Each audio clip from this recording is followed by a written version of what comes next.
Akhirnya ya gue mau duit dong, karena itu tujuannya. Ternyata setelah itu dibilang bahwa kalau duit dapatnya 2 juta, turun lagi.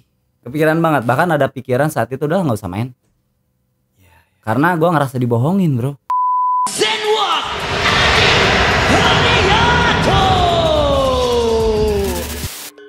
Representing from XTC Fighting Club, Reza Shark Zulmi.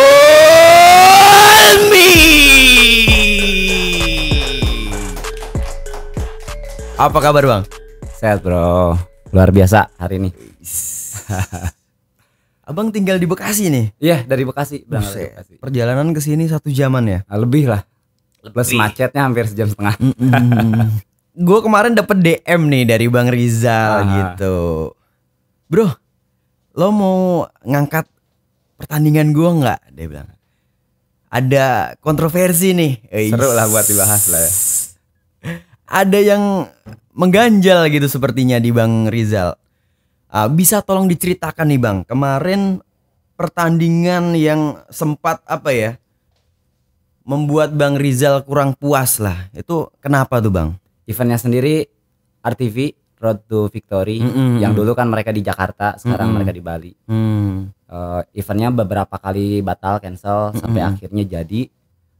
Berawal dari awal berangkat ya, dari awal dadakan sih sebenarnya diinfoin. 2 minggu sebelum event baru diinfoin untuk persiapan tanding di RTV. Awalnya sih pikir wih gila 2 minggu bro. Main di pro 2 minggu. Persiapan 2 minggu. apalagi kan waktu itu emang rencana mau off dulu dari pertandingan karena memang ada problem 2 bulan sebelum hari itu hidung patah saat latihan. Oke. Jadi rencananya di sparring tuh patah. Sparring karena sparring sama orang yang tingginya 190. Sparring lagi mukul masuk nih ke hidung patah. Ya karena saking seriusnya latihan. Kayak ngerencanain libur, nggak bertanding, otomatis latihannya bukan latihan untuk fight. Latihan kayak main gym untuk penampilan lah. Di perjalanan karena selama COVID ini gua nggak ada, jarang tanding lah. 2020 cuma 2 pertandingan, 2021 nggak ada pertandingan. Begitu diinfoin ada tanding nih di Bali, RTV. Main pro di kelas awalnya 61 kilo. Awalnya 61. Iya, sempat bingung juga. Pas main 63. Saat 63. Naik kelas berarti? Ya, saat itu berat badan sehari-hari itu di 68. Dan hari itu lagi rutin nge-gym, berat naik 69,8. Lo nurunin sekitar mau 67 kiloan? Ya, rencana awal. Sebenarnya kalau untuk nurunin berat badan fighter udah biasa lah ya. Sanggup lah nurunin. Cuma dengan kondisi dadakan kayak gitu, seandainya nurunin ke 61 bunuh diri bro.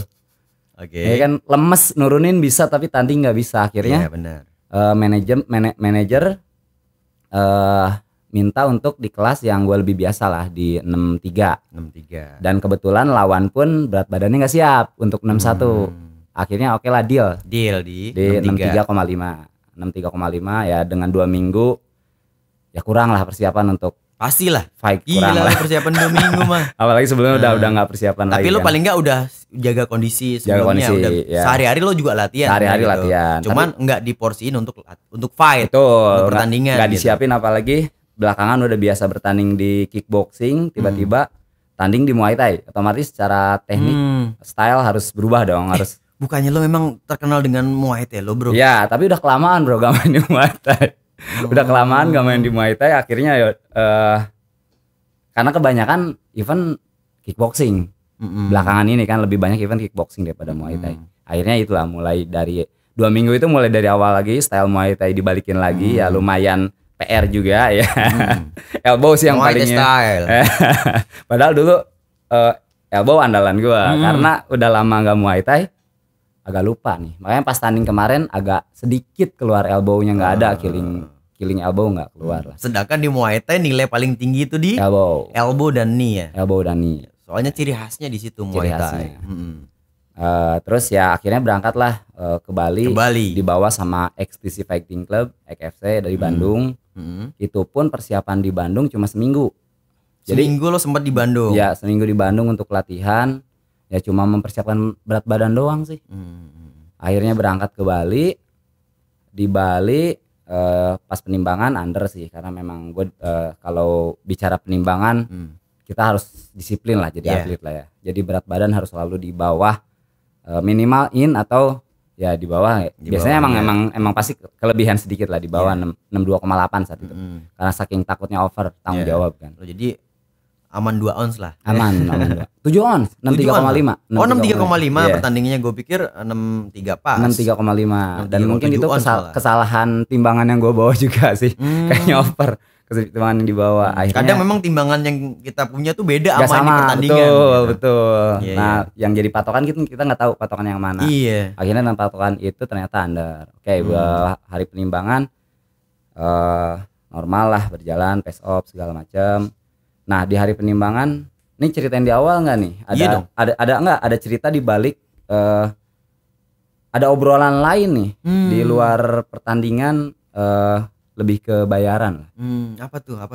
Jadi, ya kalau lo mau ngebuka di sini juga nggak masalah sih. Kan ini tergantung lo nya aja, bro. Oke, sebenarnya pertama gue dikabarin di Jakarta, di Bekasi itu, gue bertanding dengan bayaran 4 juta. 4 juta menang atau menang 4 juta.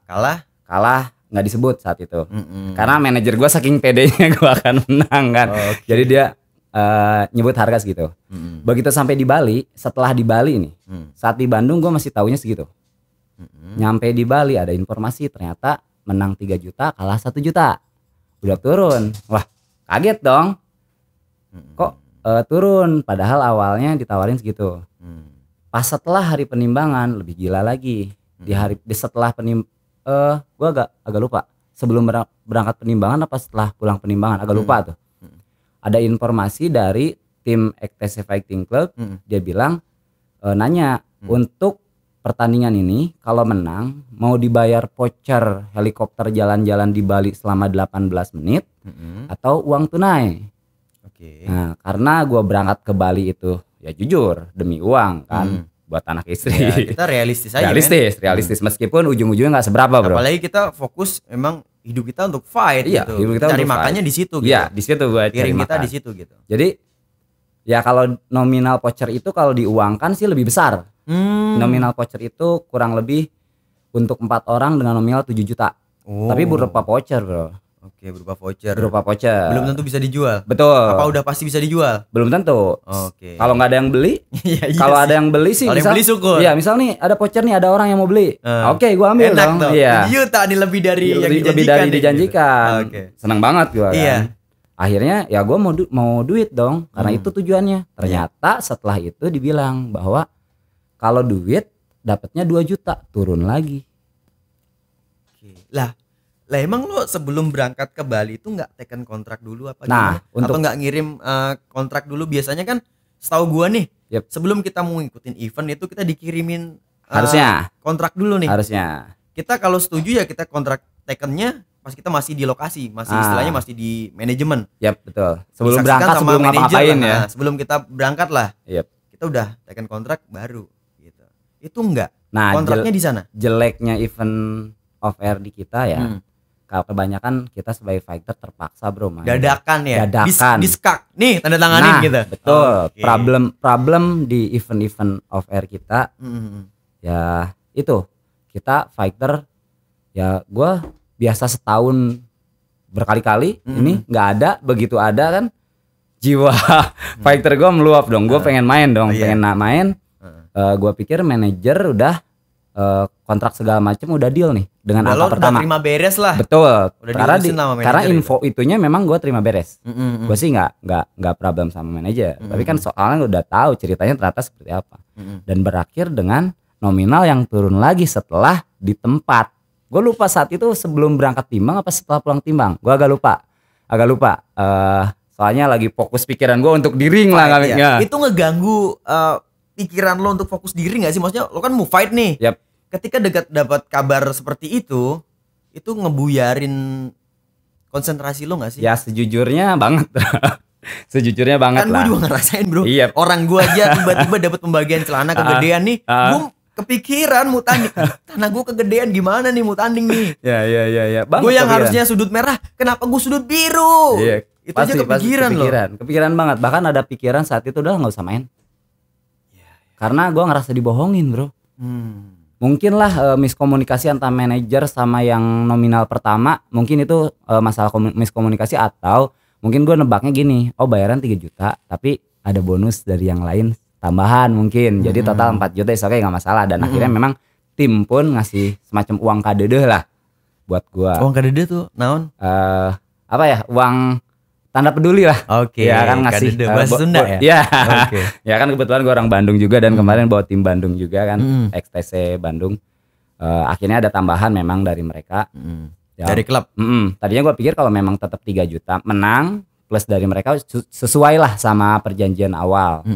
Tapi kan nyatanya ternyata diminta untuk lebih turun lagi 2 juta.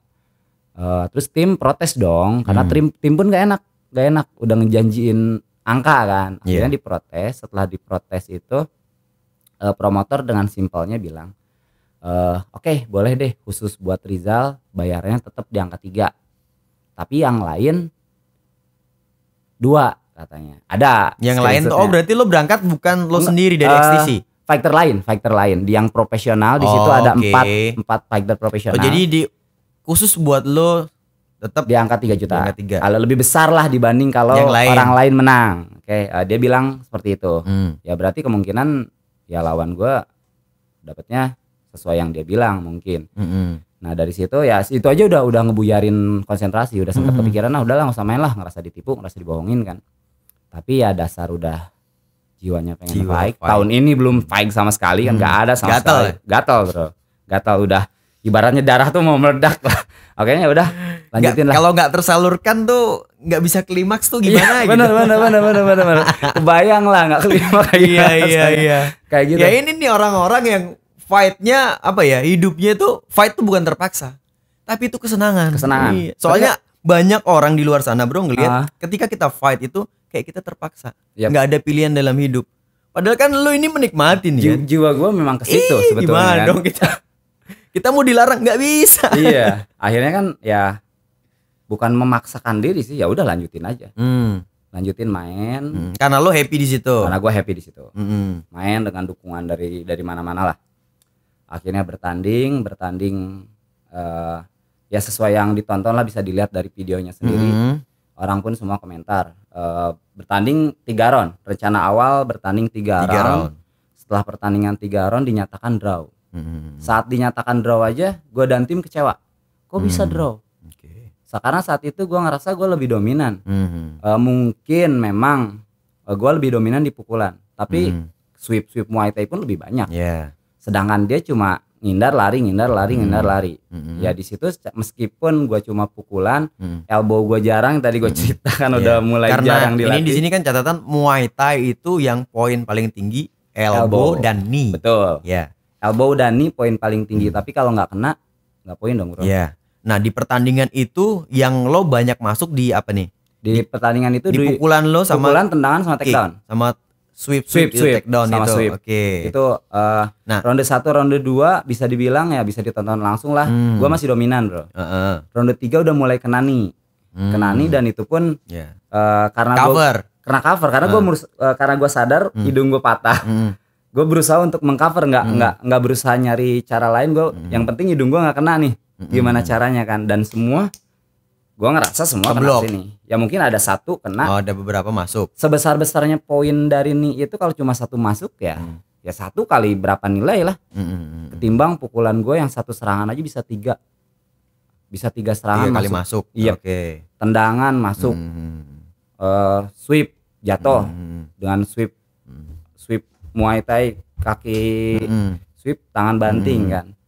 Di ronde 3 gue mulai kecapean. Nah ronde 3 mulai kecapean. Nah di sini pun banyak fans gue yang agak protes nih dengan permainan gue. Kok tumben staminanya jelek? Karena gue ngerasa saat itu stamina gue jelek banget. Dan itu pun ada cerita 3 hari sebelum tanding gue ada problem bro, sakit gigi. Itu problem lagi.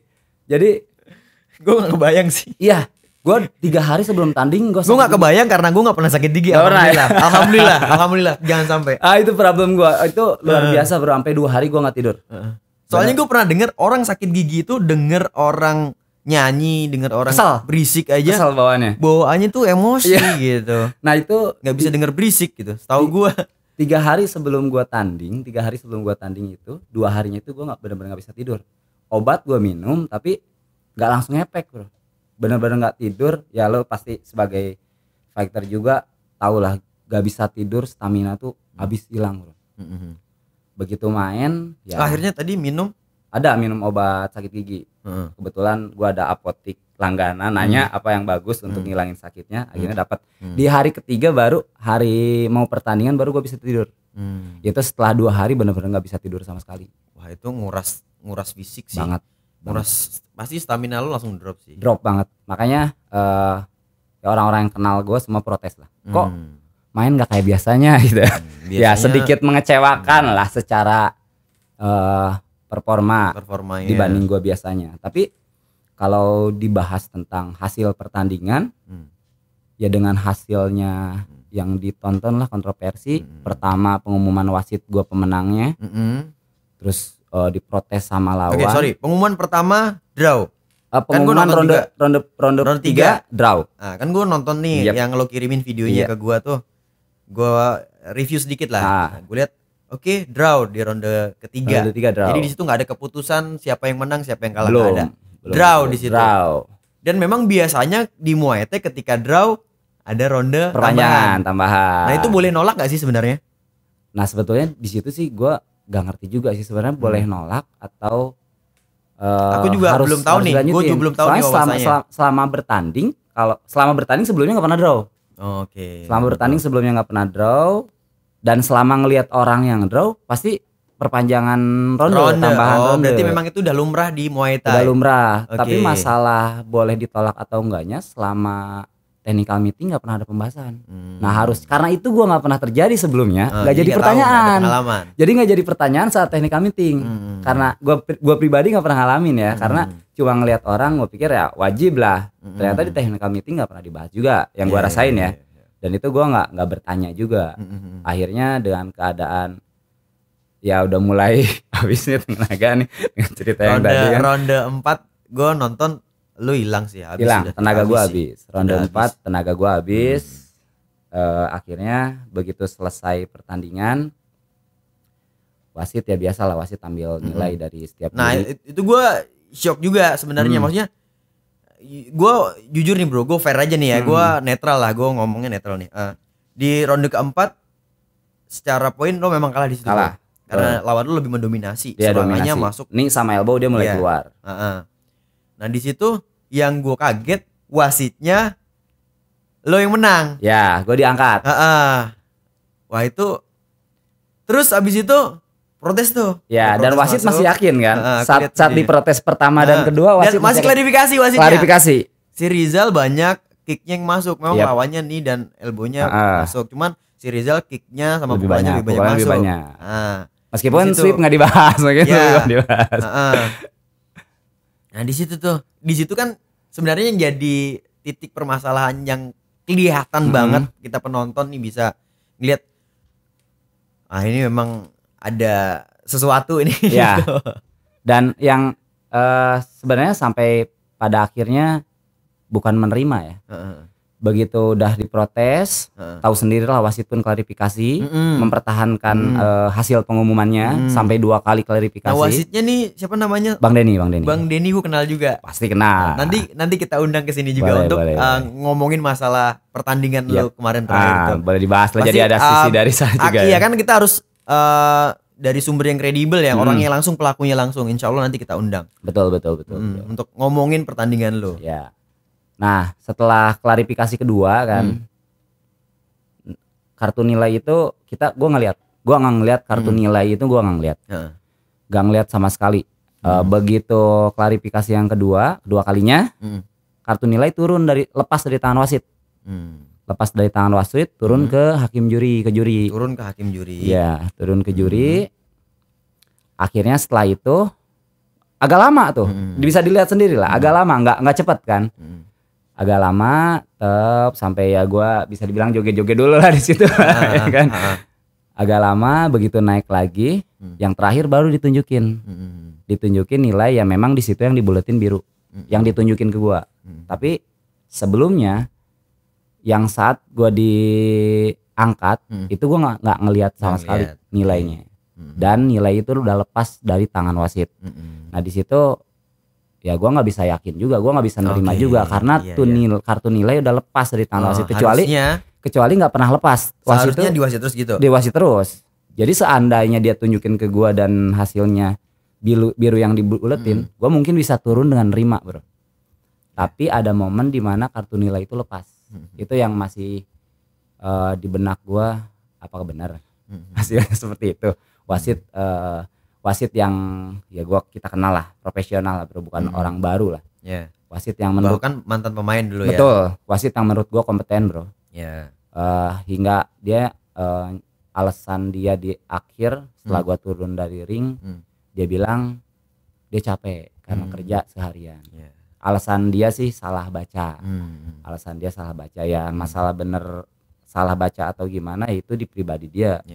Itu kan hektik banget bro, soalnya itu bisa ngebleng gitu aja, maksudnya ketika lagi kondisi pertandingan gitu wasit dapat gitu baca udah habis itu kartu pun misalkan nggak ada sama dia nggak tahu juga, balik lagi ya kartu jadi yang gue baca yang mana nggak tahu juga, nggak tahu ya, dia karena bisa crowded suasananya juga. Kan crowded betul. Banget gitu. Setelah kartu itu lepas kan dia maksudnya gini, setelah kartu itu lepas apakah gue bisa yakin kartu yang sama? Dimana mereka bisa meyakinkan gue kalau itu kartu yang sama padahal kartunya udah lepas. Bagaimana cara mereka meyakinkan? Cuma dengan lingkaran di akhirnya biru kan. Tapi udah lepas. Itu yang bikin gua agak dan berpikir. Momennya lumayan lama juga di situ. Lama banget banget. Karena kita tahu lah. Kita menonton. Dan yang menarik perhatian gua tuh hostnya berusaha untuk ada klarifikasi kan. Gitu. Padahal dia nggak punya hak dong. Sebenarnya dia cuma punya host itu cuma bisa menyampaikan apa yang disampaikan sama wasit, selesai dong, nggak punya hak untuk ngepres wasit untuk klarifikasi lagi sampai 2 kali kan si wasit saat itu mengklarifikasi.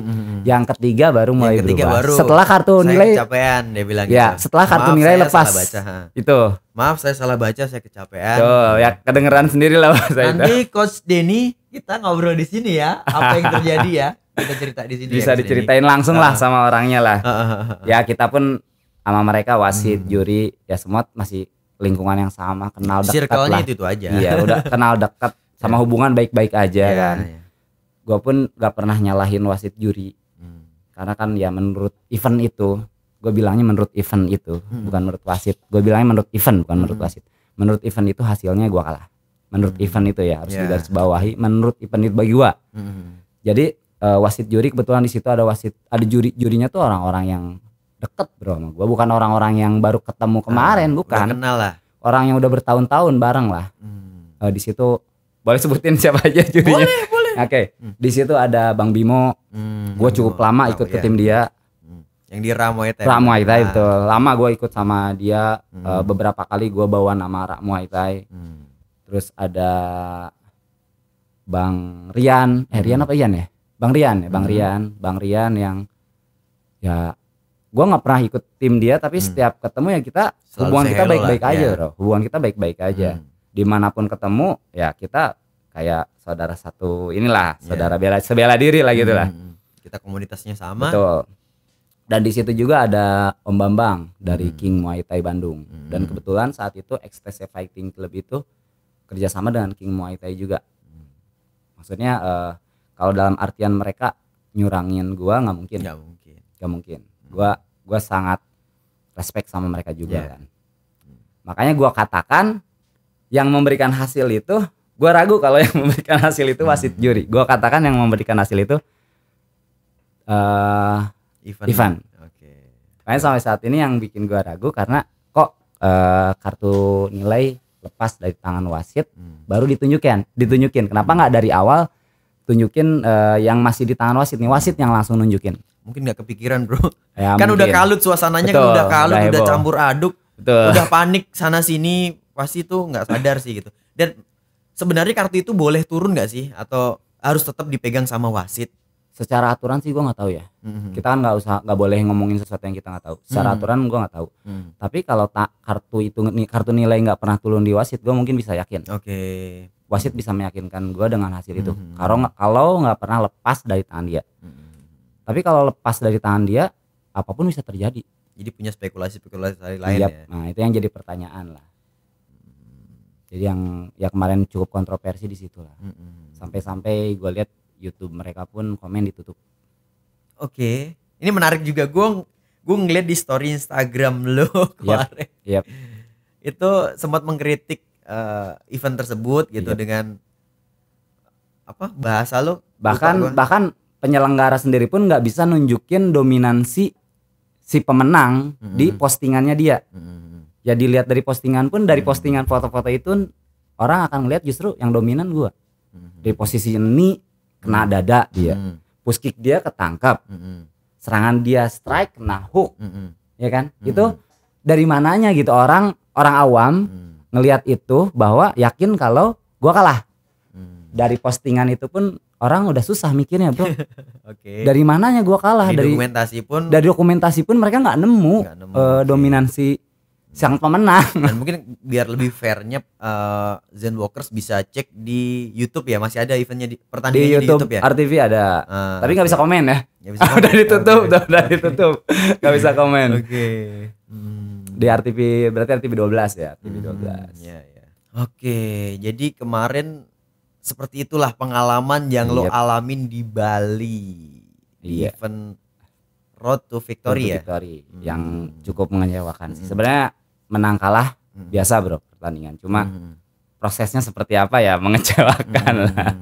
Itulah sedikit unek-unek yang alhamdulillah udah puas belum bro? Udah tercurahkan bro? Udah tercurahkan lah. Udah tercurahkan bro. Udah tercurahkan. Tersampaikan mungkin. Jadi Zen Walkers juga di sini bisa tahu gitu, maksudnya keresahan fighter tuh seperti apa. Dan gue berusaha juga menampung keresahan fighter di sini, gosip-gosip yang terjadi di dunia fighter. Iya. Bisa terklarifikasikan di sini, kita bisa open. Oke, habis ini kita di sesi kedua kita akan bahas sejarah seorang Rizal Zulmi. Jangan kemana-mana, tetap di podcast Zen Walk. Ahoy!